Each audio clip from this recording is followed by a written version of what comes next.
Hello, Professor Honky Tonk here, and I am excited to present the first in a series of lessons that will feature various guest artists. Today's lesson is presented by one of my favorite honky tonk drummers, Michael Morris. Hello friends, Michael Morris here from Temple, Texas. I'm a drummer, singer, songwriter, actor, producer, and technical director here in this area. And the calendar just turned over to 2023 and just a few days ago. And if the good Lord is willing, this year I'll get to play some music with the Jason Roberts Band. That's my primary music endeavor.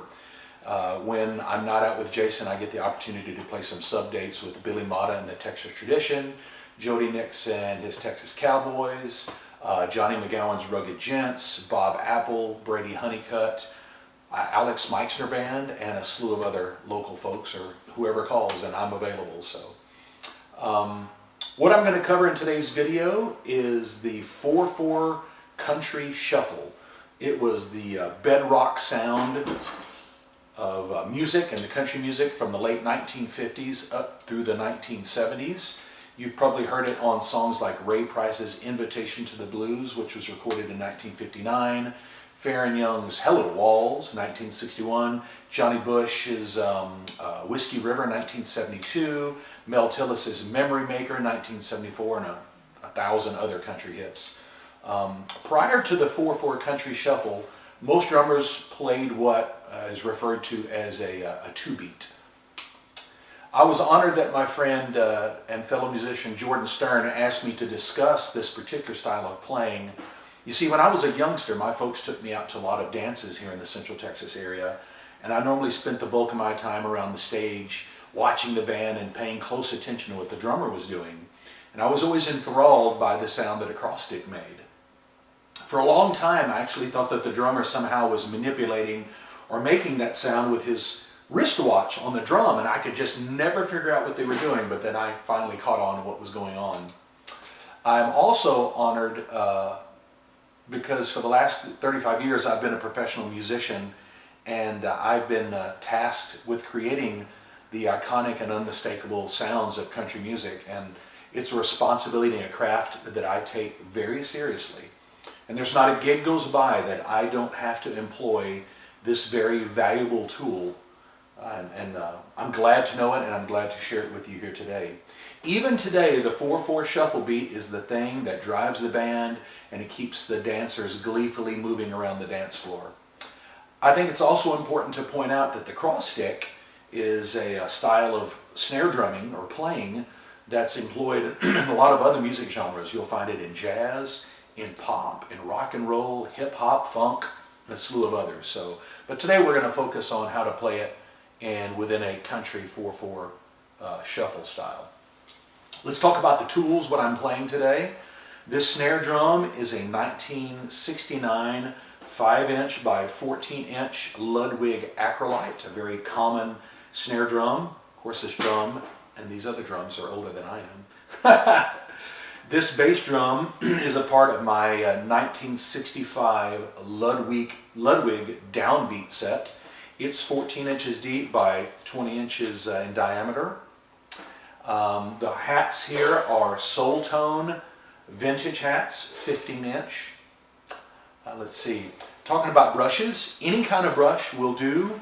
This is a Vic Firth standard brush, standard wires, kind of floppy, a lot of times used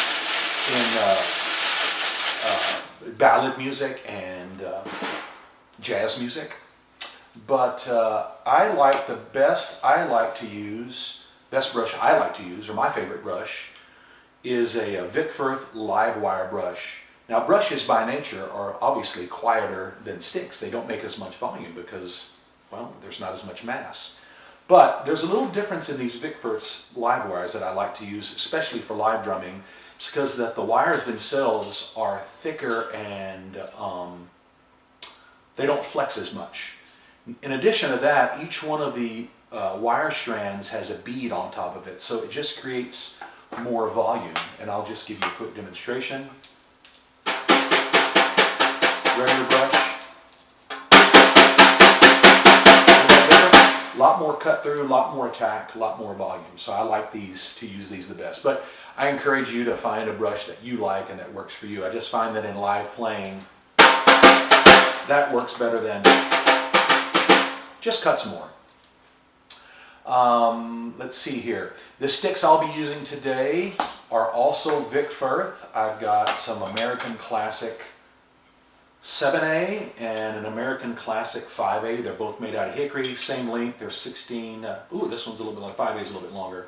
Probably 16 and 16 and a half inches in length. But I like this type of wood. I like Vic Firth sticks. They're really high quality, very well made. Not as much shipping and wear as a lot of other brands that I found. And they're usually perfectly pair matched. I like those a lot. Let's see, we'll get into why the different sizes here in a little bit. The list of do's and don'ts. When I got to play music as a youngster with a lot of area veteran professional musicians, I learned quickly on there's a list of things that you do on a gig and the things that you don't do on a gig musically. The list of don'ts is really, really long, and it takes time to learn those, especially when you get looked at or yelled at on stage, which happened. But the list of things to do is shorter, and that's what you really should focus on. And I could spend the bulk of the video talking about things not to do, but we're going to focus more on the things to do. I'll show a few wrong things so we can get some comparison, but mostly on the things to do. It's helpful. When you do things the right way, it will make your bandmates smile, and it'll make the band leader happy, and most importantly, it makes the dancers and audience members happy. So go for the good, is what they say. Let's talk some anatomy, all right, shall we? Obviously, a drum. This is the head, rim, or some people call it a hoop, right? On a stick, you have, this is the butt end, the shoulder, and the tip. I like these particular sticks, again the 7As and 5As, just because their balanced nature and the thickness of the shoulder.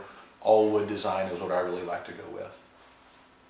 Using the shoulder of the stick in the proper way is really how to get the proper cross stick sound.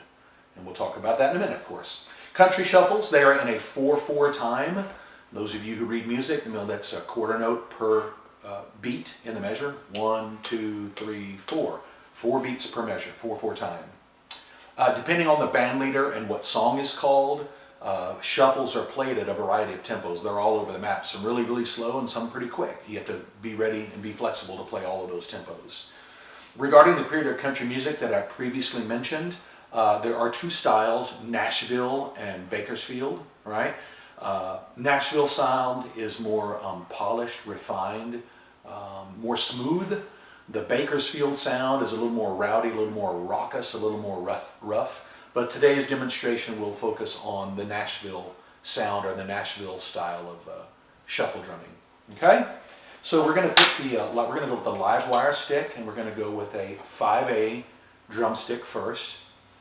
We're going to take these parts of the video or parts of the shuffle one at a time. So the right hand is going to play a bouncy kind of syncopated rhythm, and it can be counted 1, a 2, a 3, a 4, a 1, a 2, a 3, a 4, a 1, a 2, a 3, a 4. Think of it as saying the word today over and over again. Today, today, today, today, today, today, today, today, today. Okay? Before I show you what the left hand's going to do, let me quickly discuss the various type of rim shots that can be played. A traditional rim shot is when you play the head and the rim at the same time. Like that, right? That's your traditional rim shot. Another one is, you'll see this in marching band music a lot of times, they call it a gawk rim shot because the sound kind of sounds like gawk. That's where you lay the stick on the head and the rim at the hoop at the same time, and you strike it with another stick. So there's that one. And then there's the cross stick, the one we're going to be using today. And it's kind of a rim shot. Some old timers still call it a rim shot, but you are on the drum and on the rim at the same time. So that's what we're going to be discussing. The bass drum is going to play on beats 1 and 3 of that 4/4 measure only. So 1, 2, 3. Let's say the shuffle is in that tempo. 1, 2, 3, 4. 1, 2, 3, 4. 1, 2, 3, 4. 1, 2, 3, 4. 1, 2, 3, 4. Okay? The cross stick, I forgot to mention, is going to play on beats 2 and 4 of that measure. So 1, 2, 3, 4, 1, 2, 3, 4, 1, 2, 3, 4. Back to the bass drum. The bass drum should support the rhythm section, right? It should not dominate it. That's not what happens in traditional country music. Okay, it's supposed to support the sound. Too many times I see young or inexperienced drummers playing with the head buried, the beater buried in the drum, playing on all 4 beats, and that's a very quick way to get fired from the gig. The wrong way to do it, something like this.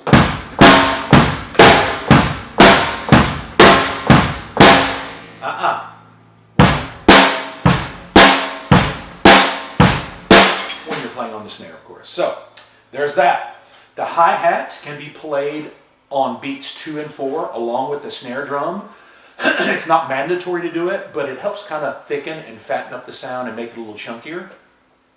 It's not always found on recorded music, but in a live venue, live setting, where you need the backbeat, which is beats 2 and 4, to cut through the music, you'll add that along with it. So 1, 2, 3, 4, 1, 2, 3, 4, 1, 2, 3, 4, 1, 2, 3, 4, 1, 2, 3, 4, 1, 2, 3, 4. Get the idea? Great. All right, let's put it all together. So to create the ideal cross-stick sound and tone, it's really critical that you strike the stick. I'm going to use my 5A first. Strike the stick on the best part of the shoulder, on the best part of the hoop. Now, this is going to be a lot of variables here. You're going to hear a lot of different sounds, but you got to find out where your drum and where your stick sounds best.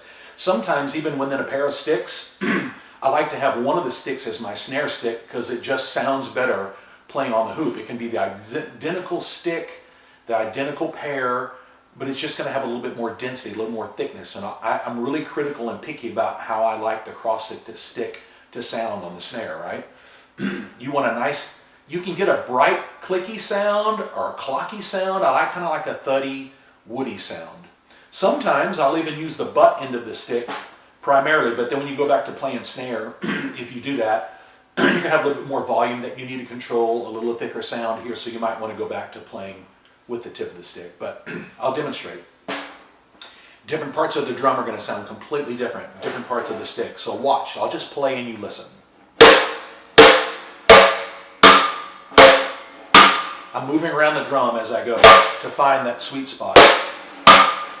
I know where my sweet spot is. We'll get there. Where is it?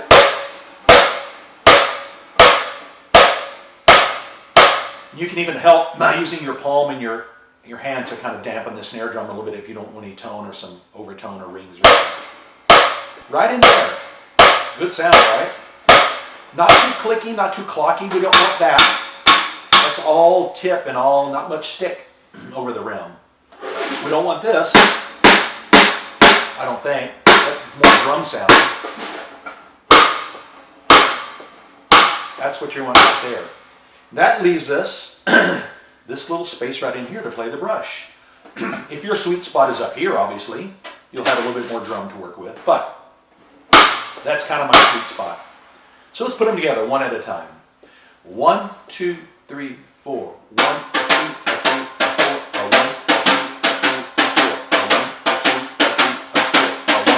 3, 4. Snare.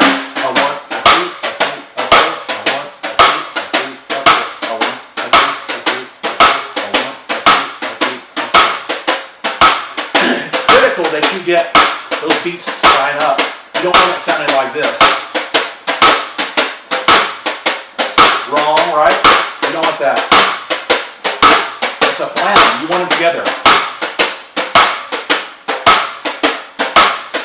We'll add a little bass drum now on beats 1 and 3. 1, 2, a 1, a 2, a 1, a 2, a 1, a 2, a 3, a 4, a 1, a 2, a 3.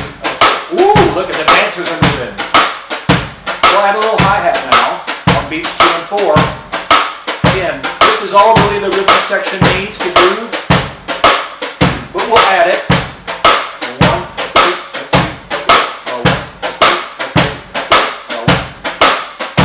Maybe you choose not to do that.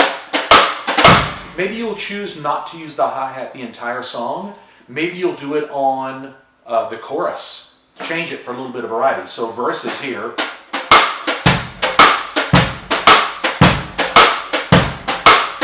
Here comes the chorus. Creates a little different texture, a little different timbre, different feel. Rhythm section will appreciate that. So gives a little color, mixes things up a little bit. It's also important to note that the bass drum sometimes can play some accents, depending on what your bass guitarist is doing. A lot of times your bassist is playing an upright or doghouse bass. Very percussive sound. Boom, boom, boom, boom, boom, boom, boom, boom, boom, boom. You might play that line with him.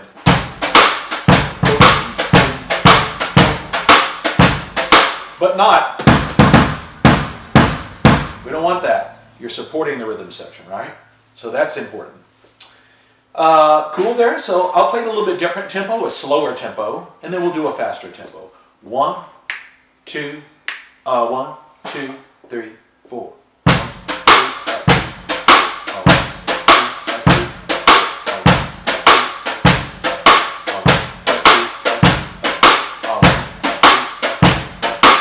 I'll switch to the butt end of the stick.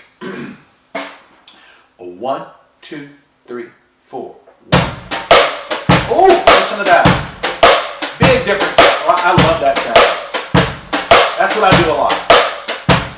Same part of the rim, different part of the stick, two different sounds. I'll let you listen to this by itself. You like that? Thicker, woodier, chunkier, right? I'm going to switch the stick around, same spot, shoulder, brighter, clickier, right? We want this. Look as I move the stick. Even right in there, there's my sweet spot. And I don't have to work hard. I don't have to hit that hard. That's going to cut through just fine. 1, 2, 3, 4. Let's play a little faster. 1, 2, 1, 2, 3, 4. 1.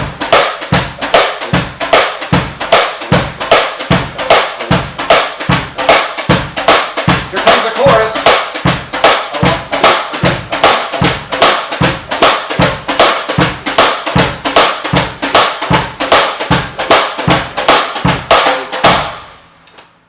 Cool so far? Got it? Getting it? Loving it? Learning it? Excellent. Let's see. Next, before I wrap up, I wanted to show you a snare drum technique that was showed and shared to me by Jim Lossberg. And Jim is a great friend and a fantastic musician and recording engineer and music historian here in Texas. And this technique is called, well, we commonly refer to it as the lever. I'm not sure if it actually has that name, but that's what we call it. It's a technique that you're going to use on the snare drum, not so much in live performances, but in recorded performances. And Jim learned this from the great vocalist and singer-songwriter Daryl McCall. And Daryl spent considerable time in Farron Young's band and kind of picked it up from his drummer, and he taught it to Jim, and Jim has probably taught it to some other people, and he was kind enough to share it with me. And the reason you use it is it's a way to get snare sound out of your drum, but to lessen or mitigate or muffle any overtones that your snare drum might be emitting in the studio. When you close micing a drum, it can give off some nasty ringing sound. And some guys use a wallet, some people use sandbags, I've seen credit cards, I've seen tons of duct tape. Modern days, I like to use a thing called a snare weight. Before I get to the lever. The snare weight is a piece of leather, and they come in different sizes. One's about this size, and this is the larger of the two. It clamps onto the hoop. It's really handy. It's got weights in it, so you can, if you want to use it in full dimension, you can. Or you can come over here and button up that side, and you can even button up that side because it's got a magnet on it. Or if you want to not use it at all, it flips up. You can throw it into, I have to do it in this position. It's got a little lever, and you can throw it into that position and have a completely open tone, right? So check it out.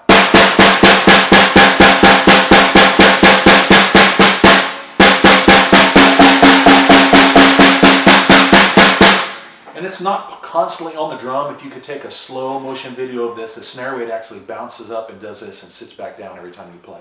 It's a very cool attachment. But it's a piece of leather, so they probably, back in the studio, back in the 50s or 60s, they might have used a patch of leather, or they might have used their wallet or something like that, or maybe somebody cut a piece of their belt off, who knows, or an old boot. But here's the lever. This is what you'll do in the studio to get snare sound. So our cross stick's here, right? It's sort of like a reverse cross stick. You come over here, and your hand's on the drum, and you're going to play it. So the lever, because it kind of levers on, you're using this sort of a teeter-totter position, and you'll play the drum with the stick, but you'll notice I'm striking down with the stick and muffling the head at the same time, so it can't possibly give me overrings, right? Different than, this drum has some different overtones depending on where I play the head. It's pretty dry, but if you want to stop that completely, you use the lever. Dig it, right? It's not super loud, but you get a crack. You sort of get a rim-shotty, cross-sticky sound, but it totally and completely mutes the drum. Very cool technique, found on some obscure recordings and some famous ones too. So now you have seen the lever. Thanks, Jim Lossberg, for sharing that. It's my little treat to share with you guys. So in closing, there you have it. Next time you're at a gig or in the studio and you're called upon to play a traditional country shuffle using a brush and cross stick, you will have the tools and the resources now how to get that done and get the right sound, the right feel, and most importantly, the right tone. Let's shuffle.